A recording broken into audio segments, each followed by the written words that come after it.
Line's good. Never on! Whoa. Hard! Hardly. Come on, Brent. Line's good. Got real close. Got her high, right? Try and hit 2/3. Have they saved it for her? Yes, they have!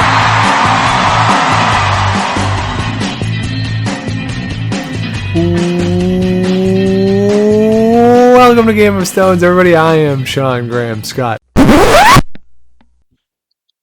Hold on there a minute, Sean. Just 1 second. We've got breaking news in the world of curling. We all saw this past weekend Vic Rauter announcing his retirement. There's nothing else we could talk about this week. With all due respect to Nicholas Edin, still the greatest of all time. We've got an all-time, greatest of all-time announcer stepping down. We had to talk about it. Sean's away. But lucky for us, we recorded an episode in 2019 called Oh My, a tribute to Vic Rauter. So what I'm going to do now is transition and play that episode. We'll come back to you a little later on with some talk of the men's worlds, some talk of the Rock League. But for now, nothing more fitting than hearing our tribute to Vic Rauter.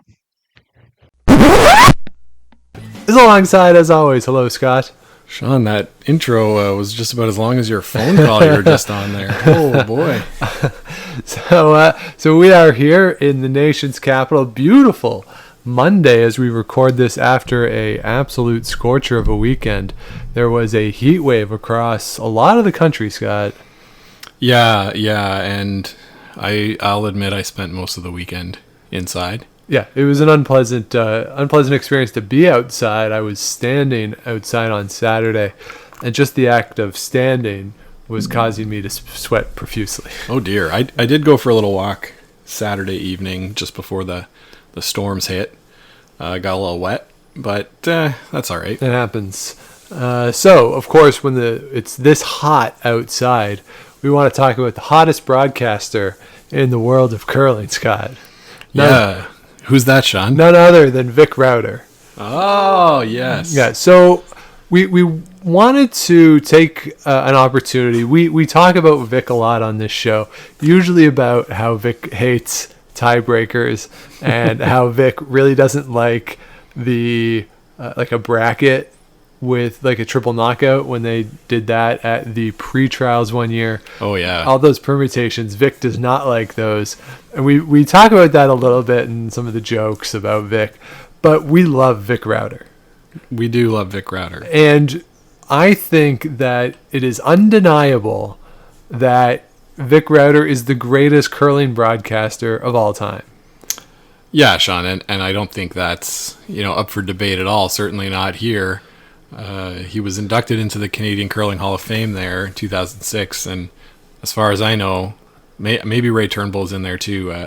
Yeah, as a player, not a broadcaster. Might be there's a broadcaster. Don Duguid, maybe. Okay, that's the other one, right? It's sort of Vic and Don Duguid, I would say, are the two voices of curling. I would argue that we've had in this country, but I think Vic, certainly for anybody under the age of 40, Vic is the voice of curling. Oh, yeah, absolutely. So we wanted to take an opportunity here in the summer to explain why Vic is so good, or at least why for us he is as good as he is. Because there are certain things that Vic does that other people don't do, and people talk a lot about the catchphrases that he has and his willingness to make fun of himself sometimes. But there's really subtle things that Vic Rauter does in a curling broadcast that is so effective and is what makes him such a great voice of curling. So we wanted to just take an opportunity to truly highlight some of those things. Yeah, like you say, Sean, I think he does the best job of anybody of pretending to be dumb, but not really being dumb. He's sort of the voice of the everyday curler who's sitting watching at home. He asks the kind of questions that they would be asking, even though he's seen over like 100,000 shots of curling. Yeah, at least in his career, that that he knows when to ask the questions, how to ask them in order to get the response that he wants from his sidekicks. But what's good about it is that he knows enough. I mean, he's asking questions that he knows the answers to. Yes. A lot of times. But what's really impressive about what he does there is how he phrases the questions. It's not a case of, why would you do this? It's usually in the case of, well, it's a draw, and he's like, well, couldn't you hit over here and roll there, or do something else? Like, he's throwing out other options usually, and you can tell that he sees the ice really well, and he knows what's going on. He has a sense of the game, but he defers to the people who are next to him, who are there because they know more than him. And that ability to defer in a really effective way while taking the audience with him makes him so relatable. Yeah, absolutely. Sean, I just was reading something that he's called over 500,000 There you go. shots of curling in his career.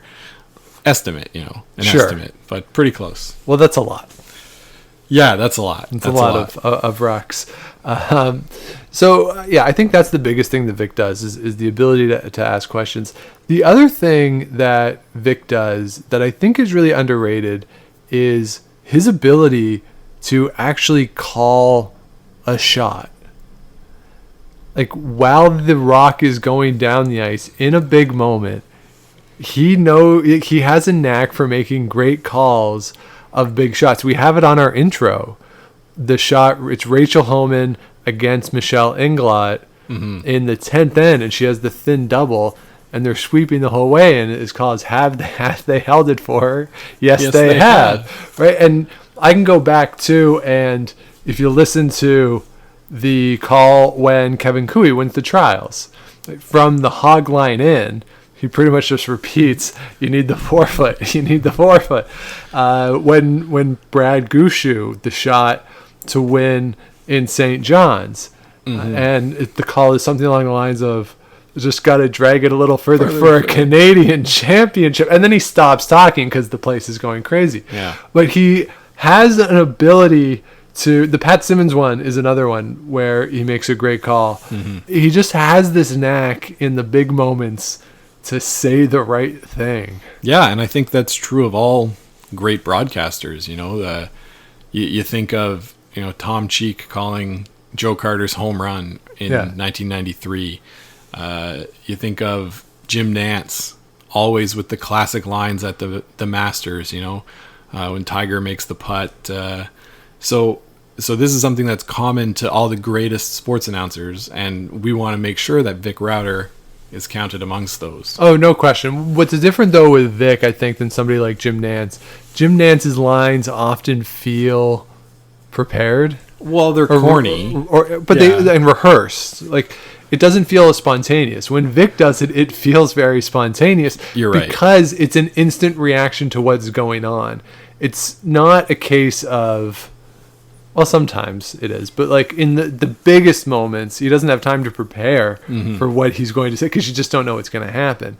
And those are the calls that are the greatest. Yeah, I think he's got this natural enthusiasm for curling that really comes across on the broadcast and really sets him apart from some of the other broadcasters out there. Absolutely. Yeah. And I think the other thing, too, about him is curling, we talk a lot about the social aspect of the sport. And I mean, I like to occasionally make fun of some of the video essays that they do at the end of the events. Yeah. And how everyone is a saint out there and how it brings out the best of who we are as a country and all that stuff that sometimes I feel like goes a little over the top.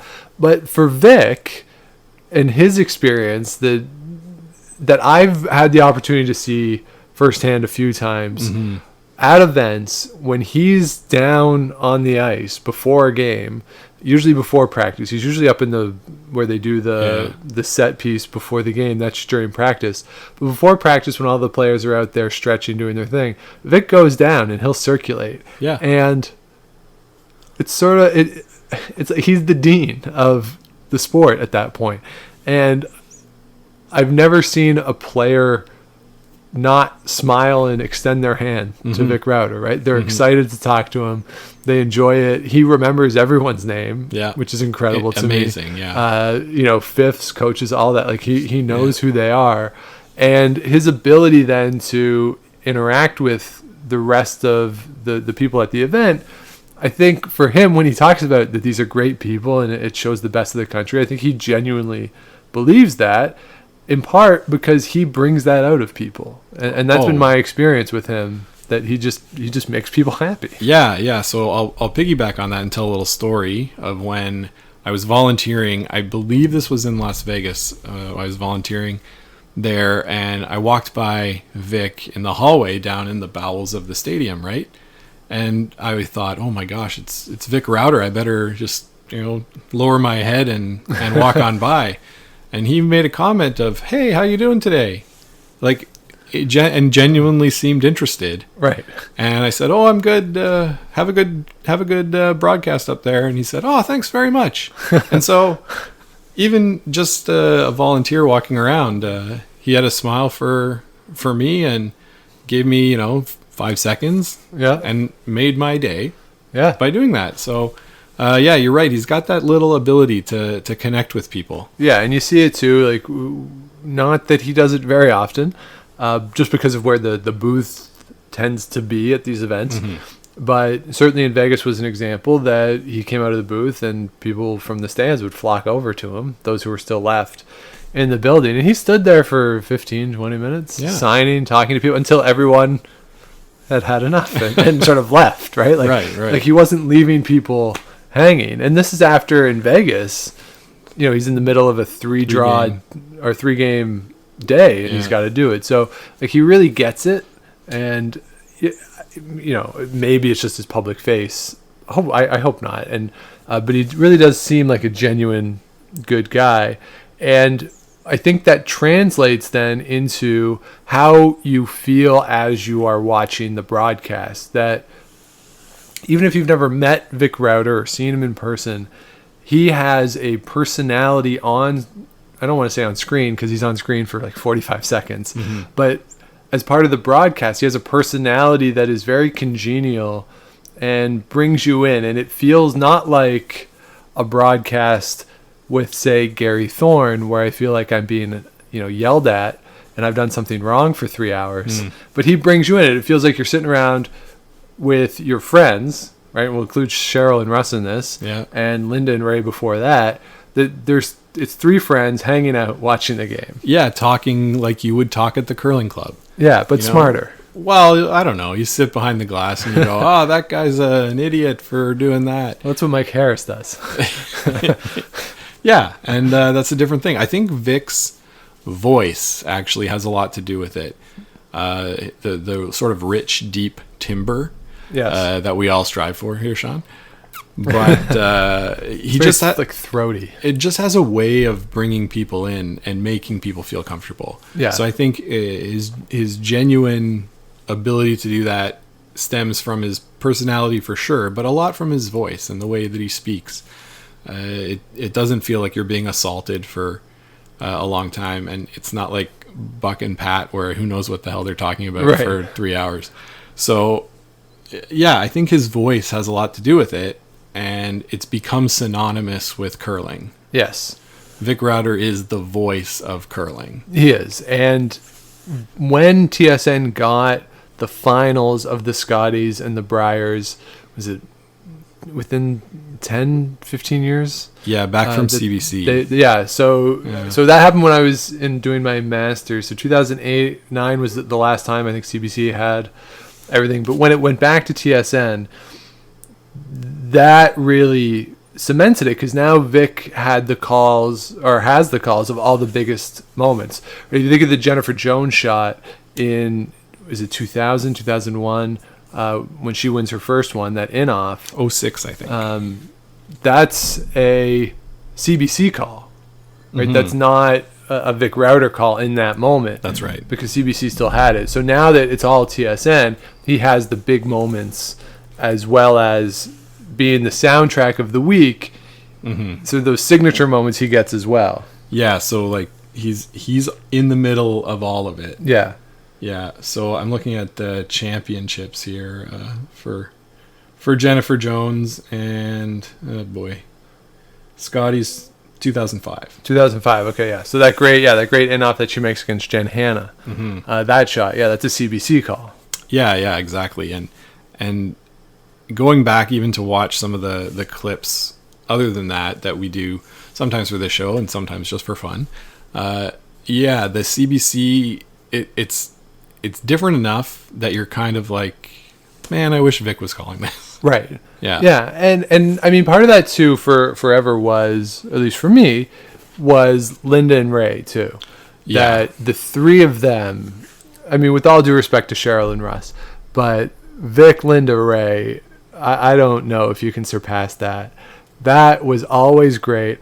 I will always remember the first draw of the Olympics in Vancouver when Ray Turnbull was like turned up to like level 45. Yeah. Like he was so psyched to finally have this event going. And the three of them all week were so good. I believe they had to split some draws off that year, but they were so good. Yeah, and I of course went to those Olympics. I didn't get to hear much of them, but listening to the replays, and the highlights, that was sort of the pinnacle for where they wanted to get with curling. I think, I mean, they're still very good now, but with Linda and Ray and Vic there announcing curling at the Olympics in Canada, Yeah. sort of raised the profile to a place where if they ever thought about going back to, putting the finals on CBC, I think the outrage would be even louder this time. I think so. Yeah, I agree. So I want to mention one other, I think, very underrated thing that Vic Rauter does that I absolutely adore is that at the start of every end, where they have the crane shot and it's sort of swooping down, he will tell you which team has the hammer and what color stones they are throwing. And I love it so much. And I don't know why, because if it's not the first end, I know, like, I've been watching the game and I know which color is what. But I love that he does it. It's just, and it's a great way back from commercial. Yeah, and it's in a way that sort of resets your focus back onto the game. You can say, okay, well, even if your attention drifted for a little bit, you're back into it. If somebody's just joining the broadcast at that point, he resets it a few times in the end. I noticed too sometimes, right? So yeah, that's a really good thing that he does, and I'm glad you like it. One of the things that I like that he does is saying what curling club everybody's from. Yes, many times. Yes, in case we forget, the Ballyhaley Country Club. The Saint Vital, the Mayflower back in the days of Colleen Jones. Yeah, he really knows where all of the curling clubs are located. Yes, pretty much every time they go to a different sheet, whoever is throwing the last rock, he will tell you what curling club they're playing out of. Eddie McKenzie out of the Charlottetown Curling Complex. It'd be interesting to know which club he has shouted out the most.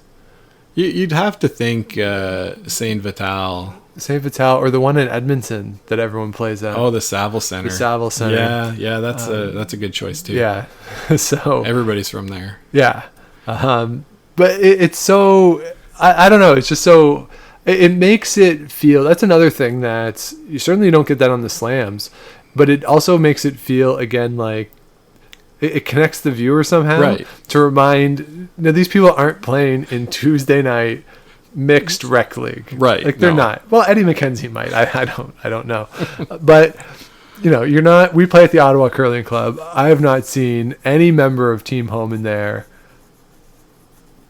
playing in a league ever. No. Right? In the 3 years that we've been there. Right. We've seen them at the club occasionally, but practicing. Right. Yeah, they don't participate in the leagues, and nor should they. Right.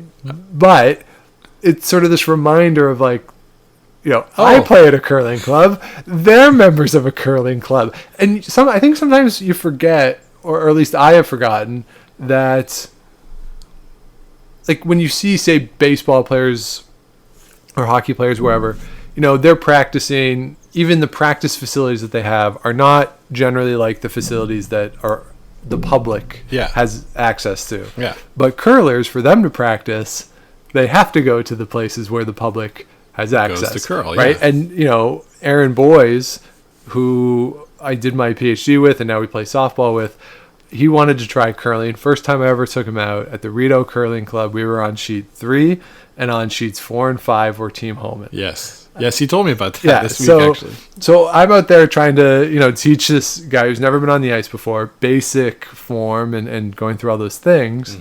Well, these world champions are literally 6 feet away from us. Yeah. And I think for Vic shouting out the curling clubs, it's that nice reminder of that this is, at its core, this is a local sport.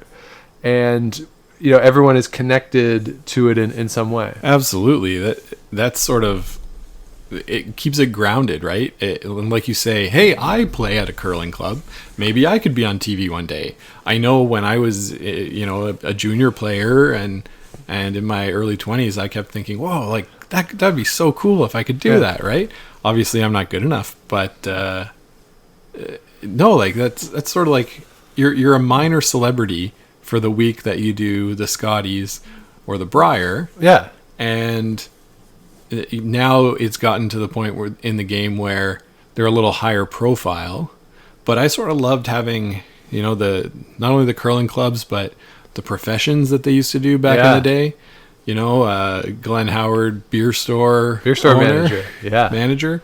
So, those little things sort of keep the game grounded. And I think Vic does a really good job of emphasizing those aspects, certainly during those national championships. Yeah, I just want to take one quick side note that my favorite curling call of all time, though, is not a Vic Rauter call. What? It is a call from a community broadcaster on Cogeco Local Access Cable, which used to show, they might still show, I don't know, a feature game from the Milton Curling Club. And our parents, of course, used to play at the Milton Curling Club, and I was watching it one night, and our dad threw a rock. I believe it was a hit, and he flashed it, and the broadcaster, it could have been Gunlifson, based on the comment, but what he said is after the flash, he goes, "Now Steve's not going to be too happy with that one." And it's my favorite call of all time. It's just very obvious. Well, that's just because it's your father. And so speaking of the Milton Curling Club, we've been remiss in not shouting out the Fergus Curling Club enough recently. Yes. Current home of our parents for curling. So the Fergus Curling Club, the season's coming up for next year. If you're looking for a place to curl, you live near Fergus, give the Fergus Curling Club a try. And if you go to the Fergus Curling Club with your Game of Stone sticker, if you have one, half off all drinks. Wow, what a deal. Yeah. Maybe we should tell them that. Yeah, half off all drinks before 4 p.m. on Mondays. Lock it down. Oh, the seniors draw is going to be... They're going to be loaded. Writing in, asking for stickers all over the place. So... one other thing that I do just want to mention real quick with Vic that I really like too is, I mean, we've sort of talked around this and its elements of it, but I want to explicitly state that he doesn't talk down to the audience, and he also tells the truth. Yeah. Which I like. Yeah. Sometimes they omit things that I think they should include, like, for example, where Ryan Fry was during the Canada Cup, just as an example. Yeah.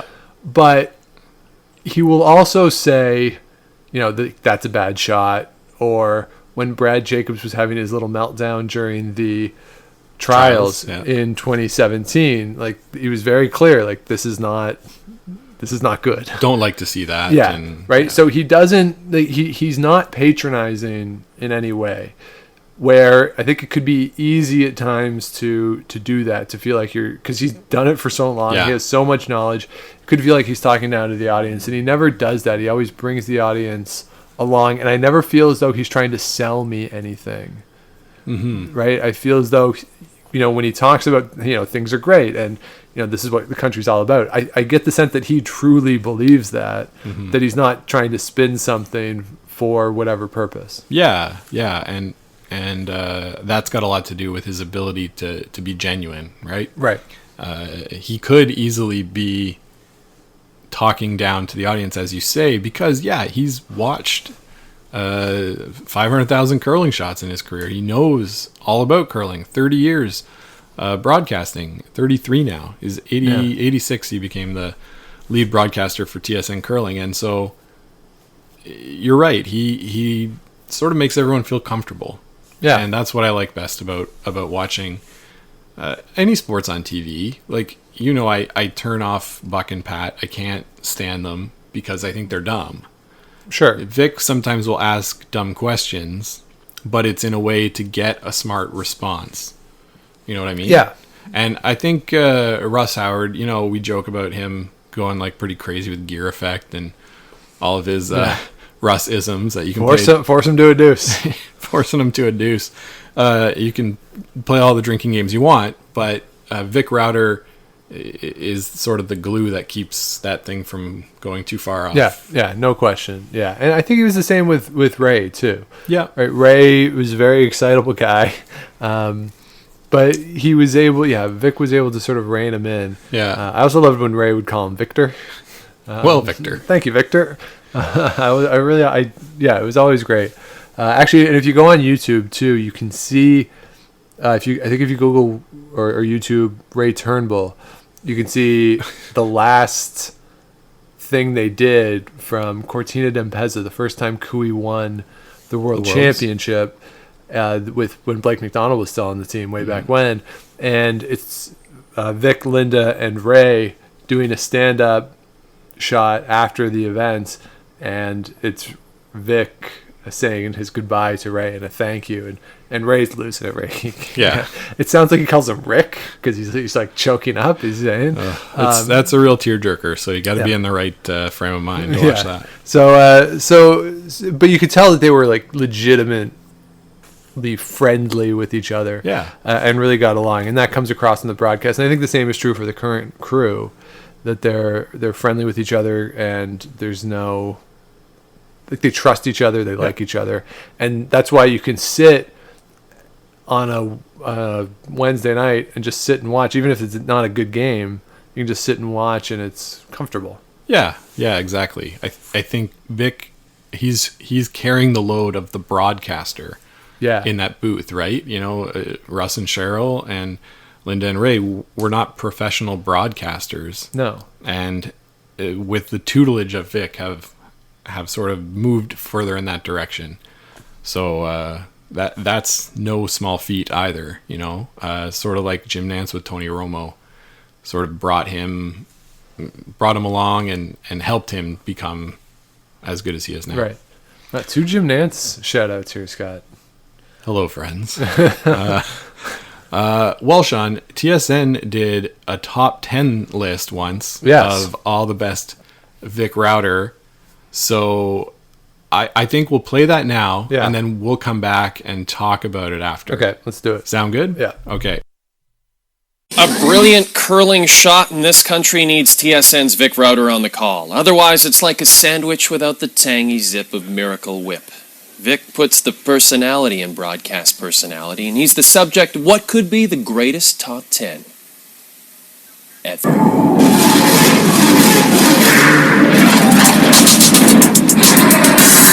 Isn't this special?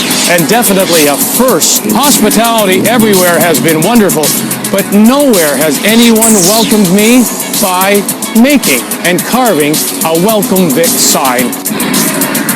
And it is quick. It is quick. Somebody take it. Don't argue over it. Take it. Drag it back. Drag it back. Unbelievable. Plays it forward. Petrosolito. Petrosolito through the middle. Can he control Petrosolito? Petrosolito! What a goal! Mitchell from the right side cuts it in. Thornbury! 39. Ali says he can still do it. I doubt it. I will do it tonight with Christina Frogmerski. News of the sports at 11 o'clock. The sheep have arrived, the competitors are here, and we are ready for this 1986 Canadian sheep shearing competition. And the rule's pretty simple. Speed is important, but not that important because you don't want to go so fast as to cut something off that wasn't supposed to come off. Vintage Vic from a memorable Skins game in 1992. Watch him fly.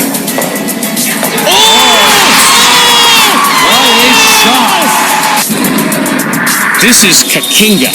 He is the dominant gorilla. He is the silverback. There are two other adults. There is a baby, and arriving soon from the Bronx Zoo in New York, 4 more adults, all considered, of course, lords of the jungle.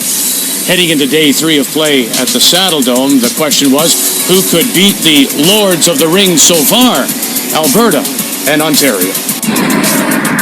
Counting them up at the 2001 Scotties. Curl up, bump it back, look at that! Count them! 1, 2, 3, 4, 5 for Prince Edward Island. It's handshakes. They talk about 50,000 people a year here on Lake Simcoe and some 5,000 huts, but I don't know. It's got to be something more to this ice fishing for me.